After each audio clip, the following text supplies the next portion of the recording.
Depois daquilo, o Fluminense não conseguiu jogar mais, porque o Corinthians aí se fechou inteiro. Exatamente. Um beijo pro Bacarini, pro Rafa, pro Ricardinho. O Fluminense foi melhor, Milton. A única falha, o único vacilo de marcação, porque a proposta do Fluminense foi marcar bem o Corinthians, não dar espaço e sair no contra-ataque. O primeiro tempo, isso funcionou. E teve chances de fazer Exatamente. o gol, inclusive. O segundo tempo estava funcionando também. Tanto que o Silvinho tinha o Gustavo de um lado e o Gabriel, porque o Gustavo entrou no lugar do William, que teve um novo estreamento. Ele inverteu. O Gabriel Pereira foi pro lado esquerdo e o Gustavo pro lado direito. Não funcionou. Ele trocou de novo, que era a última chance. Eu até falei, para de trocar os caras de lá para cá, tem que tirar alguém agora. E o Gustavo virou a bola lá do outro lado, uma virada completa da esquerda para a direita, e foi o único vacilo que o Barcelos... Não acompanha, né? Então, mas ali, assim, ele fechou antes do tempo, porque o lateral, ele tem que fechar para fazer a cobertura do zagueiro que tá ali. Só que a bola veio muito alta e ele já tinha fechado e deixou o Gabriel muito longe. O Gabriel veio, muito bom jogador, técnico, para mim tá sendo o melhor jogador do Corinthians, junto com o João Vitor, mas dali do meio para frente, mesmo com todos os caras que chegaram e realmente mudaram a técnica do time, o Gabriel é o melhor jogador, pegou uma chapada bonita, um golaço do garoto, muito merecido, primeiro gol em casa, né? Com torcida, tá de parabéns, merece mesmo, tá sendo o melhor jogador do Corinthians, na minha opinião. Inclusive, Milton Casão, aproveitando aqui para conversar com vocês, também trazer para o Rafa, para o Ricardinho falarem mais. O Casão falou de público e esse jogo teve mais gente do que no jogo contra o Bahia. Foram 1.402 pessoas. Eu queria também colocar aqui mais umas informações do espião estatístico, os números do Silvinho no Corinthians depois da vitória sobre o Fluminense, né? 28 jogos, 10 vitórias, 11 empates, 7 derrotas, um aproveitamento muito bom de 48,8%, Rafa. Sim, é um Corinthians que já vinha dando sinais, pelo menos em termos de resultado, de que brigaria um pouco acima no campeonato, né? E a partir das contratações, a exigência aumentou muito, a expectativa aumentou muito. A gente viu o que aconteceu com o William hoje. É uma pena que tenha acontecido, mas natural pela utilização precoce, pelo período parado, essa retomada de todos eles, né? É sintomático da situação que os contratados do Corinthians chegaram ao clube.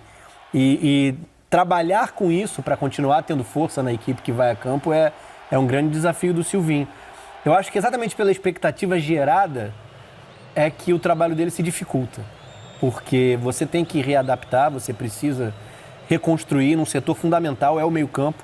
Quando a gente fala dos quatro, por mais que o Roger Guedes esteja sendo utilizado como um 9 de movimentação, né? No desenho original a gente estaria falando de um 4-1-4-1, com o William de um lado, Roger Guedes do outro e Renato Augusto e Juliano por dentro. Isso tem uma influência grande. Se você comparar em individualidade, nem se debate. É um acréscimo gigantesco. Mas você reorganiza um time, uma forma de atuar. Até por característica dos atletas, né? Se a gente debater com relação ao Rony, com relação a outros jogadores, enfim, o Adson, que ficou um tempo ausente por lesão, o Vitinho. Então é um Corinthians que busca uma nova identidade dentro do campeonato e com uma exigência muito maior. Então, um resultado como esse de hoje, até quando o desempenho é aquém, né, o adversário produz mais dentro da sua proposta, é muito importante, né? Porque valida, pelo menos nesse primeiro momento, o que tem sido feito regularmente. O resultado tem um peso muito grande na evolução, no desenvolvimento do trabalho, a tranquilidade para que isso aconteça. E o jogo de hoje é bem característico nesse sentido para o Corinthians, né? Agora, olhando a tabela aqui atrás do Rafa, Milton, Casão, Ricardinho, um pontinho, hein? Colado ali no G4. Falta um pontinho para o Corinthians realmente aí embolar ainda mais o G4. Já vou passar a palavra para o Ricardinho. Milton, queria ouvir de vocês também esse desempenho do Silvinho e depois a gente entrar também nessa questão do William, que voltou a sentir desconforto na coxa, acabou deixando o gramado chorando, inclusive ficou volta de 7 minutos somente no gramado durante essa partida. Queria ouvir você sobre isso. Bom, começando pela produtividade do Silvinho, como eu disse aqui outro dia, eu acho que ele é um cara em formação ainda, né? Porque a primeira grande experiência que ele está tendo na carreira é o Corinthians, tirando aquela passagem rapidíssima lá que ele teve como técnico do Lyon. Trabalhou como assistente, estudou muito, fez cursos aqui e acolá. Então, como ele é muito novo, ele ainda vai errar muito, vai aprender muito, enfim. Mas se a gente pegar o desempenho do Corinthians nesses 2 últimos jogos, o time jogou muito mal, né? Perdeu para o Sport lá por 1-0, sendo completamente dominado. E hoje também, né? Achou o gol, ganhou o jogo, tudo bem, mas vinha jogando muito mal a partida. Então, se o desempenho não melhorar, se o rendimento não melhorar E segunda-feira agora tem um clássico contra o São Paulo que vai vir aí motivado, porque amanhã estreia já o Rogério Ceni. Se não melhorar, não sei se ele consegue levar essa briga tão igual assim até o final. Ele tem que jogar mais, porque o Bragantino está jogando mais, o Fortaleza está jogando mais. O Palmeiras não, mas o Palmeiras tem outras preocupações nesse momento. O Internacional parece que está jogando mais, eu não vi o jogo hoje, mas ganhou de novo, também está encostadinho ali na briga, né, Casão? Então, o desempenho nessas duas últimas partidas foi muito fraco.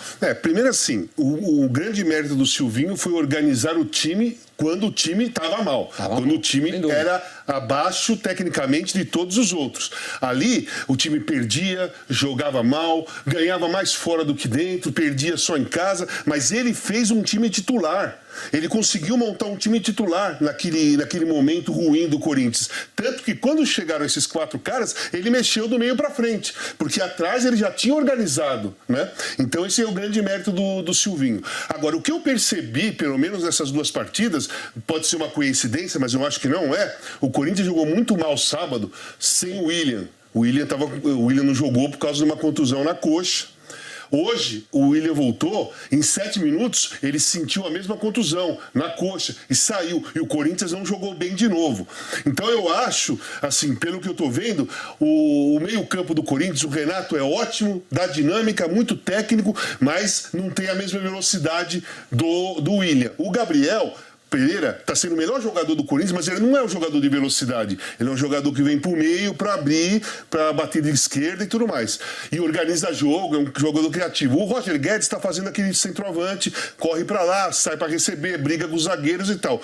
O William era o cara que pulava o marcador. O William é aquele cara que pegava a bola, quase no meio campo, partia para cima do marcador dele, mas ia na direção do cara, ou ia para o fundo, ou ia para dentro, mas ele ia na direção do marcador. O cara ficava sem saber o que fazer. Se vai pro fundo, se vai pro meio. Ele quebrava a defesa. Sem ele, o Corinthians não tá quebrando defesa. Foi o que eu percebi hoje que nós vimos. O Fluminense se fechou. O Corinthians não conseguiu quebrar nenhuma defesa, não conseguiu quebrar nenhum jogador, passar por um jogador, fazer ficar com um a mais. A única falha foi o gol do Gabriel Pereira mesmo, que passou agora novamente. O Barcelos fechou antes do tempo. Quando ele viu que o Gustavo ia cruzar, ele fechou para fazer a cobertura ali, porque o Roger Guedes estava ali, podia entrar alguém ali, ele foi e fez na cabeça dele, ele tinha feito certo, só que não foi um cruzamento, foi uma virada de jogo.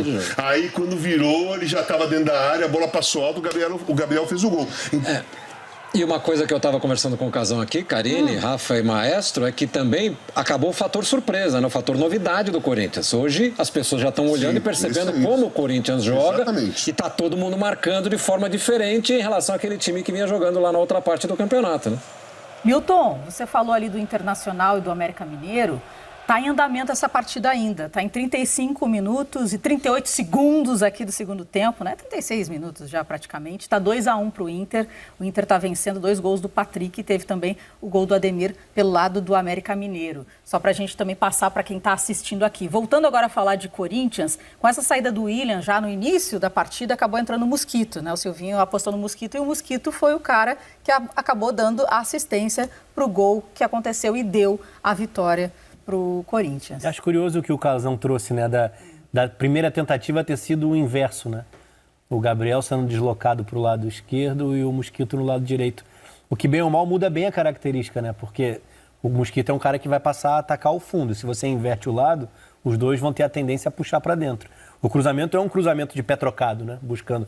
Ou a inversão, como disse o Casão, porque ela busca realmente o ataque lá na segunda trave. Uma coisa. Juliano... Vai lá. Ricardinho, ó, não esqueci de você não, hein, Ricardinho? Você fica aí, hein? Ricardinho é inesquecível. Você fica aí, que é tanta coisa pra gente falar. Ricardinho, você já vai falar, hein? Eu ia citar no lance do gol, que é interessante. Eu acho que o Mosquito é importante para esse elenco, inclusive pela questão... Antes ele era a única alternativa do escape em velocidade. Hoje, com o crescimento do Gabriel Pereira, com a chegada do William, você tendo o Roger Guedes, cresce muito em qualidade, mas ele continua sendo uma opção muito viável. Você não pode abrir mão de um cara que tem a temporada que ele tem só porque o elenco engrandeceu. Ele tem que continuar sendo utilizado, até por trazer a característica, adicionar ainda mais velocidade nesse jogo do Corinthians. No lance do gol, é muito interessante a infiltração do Juliano, né? O movimento do Juliano também condiciona o Danilo Barcelos. Porque a gente tinha uma superioridade numérica do Corinthians dentro da área. na área de definição da jogada. Você tem um terceiro cara vindo por trás, mas tem 2 contra 2 ali dentro. O Fluminense vem fazer a marcação pro lado e acaba tendo o zagueiro retirado da área, né? Então tinha pouca gente defendendo a área. E com isso o Danilo Barcelos ficou na maior roubada. Ele fecha antes, mas o movimento do Juliano é muito inteligente. Ele condiciona, ele atrai o Danilo Barcelos e libera o espaço atrás.